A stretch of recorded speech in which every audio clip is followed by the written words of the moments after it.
ಒಬ್ಬಕಿ darling ಅಂತಿಳೋ ತಿಂಡಿ ಡ್ರೈವರ್ನ ನೋಡಿ ಊರಿಗೊಬ್ಬಕಿ ಉರ್ಕೊಳ್ಳುವಂಗ ಮೆರೆಸೀನಿ ನನ್ನ ಗಾಡಿ ಹೆಂಗೈತ್ ನೋಡ ಮಾಮನ ಗಾಡಿ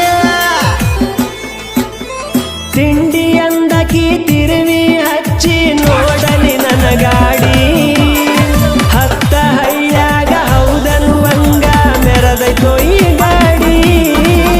ಬಿಟ್ಟ ಹೋದಾಕಿ ಮೆಟ್ಟ ಇದ್ದಂಗ ಇಟ್ಟನ ಕಾಲ ಕೆಳಗ ಡ್ರೈವರನ ಕಾಲ ಕೆಳಗ ಬಡ ಬಡ ಬರ್ತಾಳ ಬಂದರ ಸಾಕ ಮಾಮನ